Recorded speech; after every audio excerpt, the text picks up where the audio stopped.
다음은 이제 2차가 되겠습니다, 여러분. 그 부동산 활동에 대해서 우리 공부를 해보도록 합니다. 자, 우선 알아둬야 될 것이 한국표준산업분류라는 것이 있습니다. 한국표준산업분류, 여기 있는데, 여기에 부동산업을 어떻게 분류하고 있느냐. 대분류, 소분류, 세분류, 세세분류 이렇게 나누고 있는데, 대분류로서의 부동산업에는 소분류로서 부동산 임대 및 공급업, 부동산 관련 서비스업 이렇게 나눠지고 있습니다. 다시 이거를 부동산 임대 및 공급업은 부동산 임대업과 부동산 개발 및 공급업 이렇게 세 분류를 하고 있죠.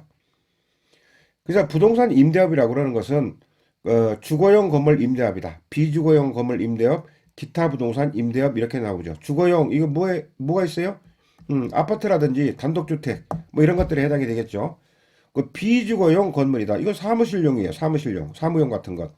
또 기타 부동산 임대업이다. 이건 뭐 전이라든지 답이라든지 뭐 이런 것들이 해당이 되겠죠.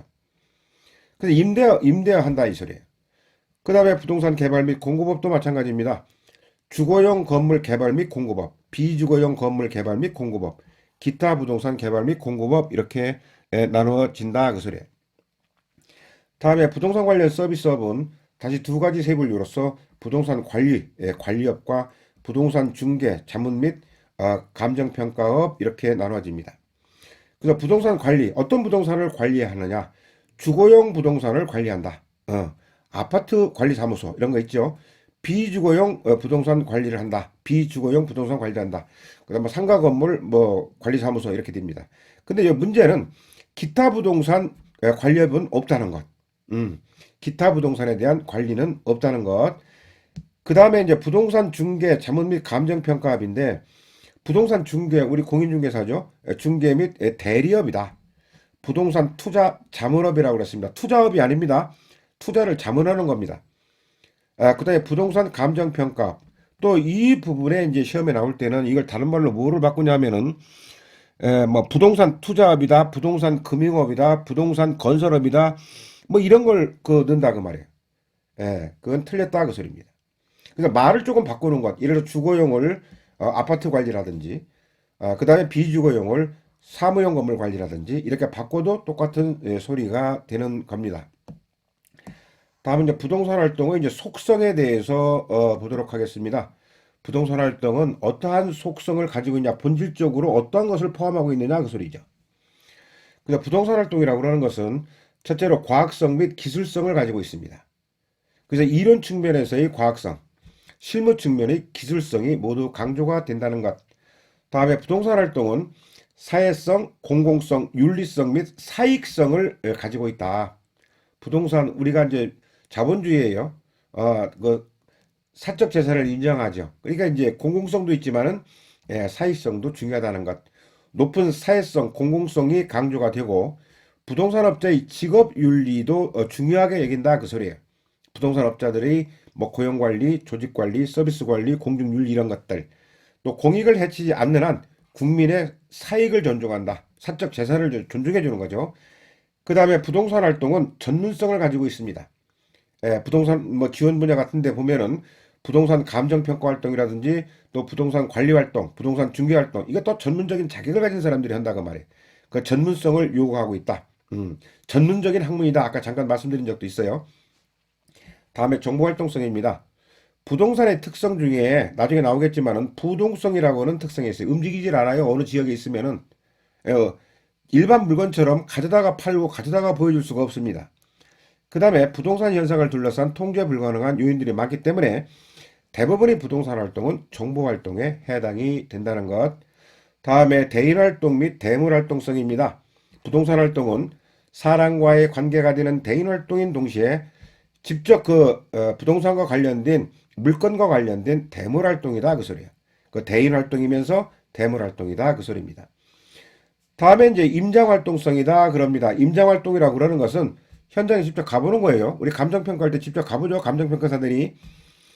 그래서 이런 임장 활동으로 규정하는 근거가 뭐냐면은 위에도 나왔지만 부동산은 부동성이라고 하는 특성이 있습니다. 가서 봐야 된다 그 말이에요. 그 다음에 그 물건이 어떤 것도 확인해야 돼요. 그 대물 활동성이라는 속성 때문에 그렇다는 것. 다음에 이제 공간 활동성이죠. 그 부동산을 우리가 이제 그 3차원의 공간으로 봅니다. 3차원. 지표라고 하는 수평 공간이 있겠고, 공중이라고 하는 공중 공간이 있습니다. 지하라고 하는 지하 공간이 있습니다. 이런 3차원의 공간으로 이해를 하고 단순한 지표만 말하는 게 아니에요. 그 공간을 대상으로 부동산 활동을 전개하기 때문에 공간 활동성이 있다. 이렇게 얘기를 하게 되는 겁니다. 공간 활동성이 있다. 이렇게 얘기를 하게 되는 겁니다.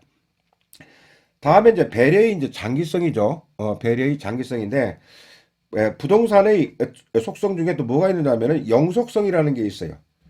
토지가 없어지지 않는다 그 말입니다.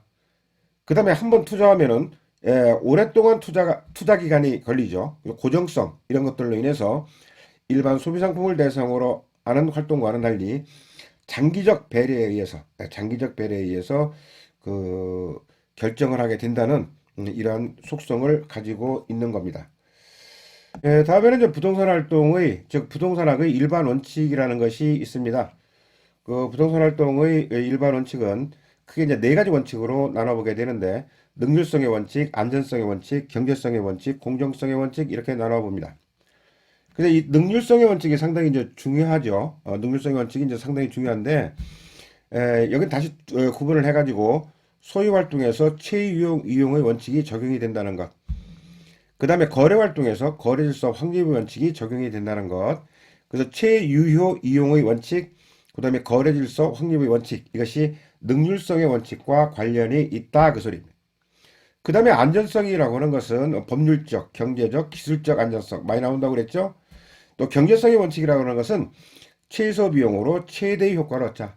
최소의 투자로 최대의 이익을 보자. 이런 것들이죠. 경제성의 원칙입니다. 그 다음에 공정성의 원칙입니다. 우리가 이제 부동산은 그 속성이 사회성과 공공성이 큰 재화다 이렇게 얘기를 했어요. 그러니까 공정성이 지켜져야 된다 그 소리입니다. 사회성과 공공성 때문에. 그래서 이 네 가지 능률성의 원칙, 안전성의 원칙, 경제성의 원칙, 공정성의 원칙 이 네 가지가 부동산 활동의 일반 원칙이 혹은 부동산학의 일반 원칙 이렇게 얘기를 하고 있는 것입니다.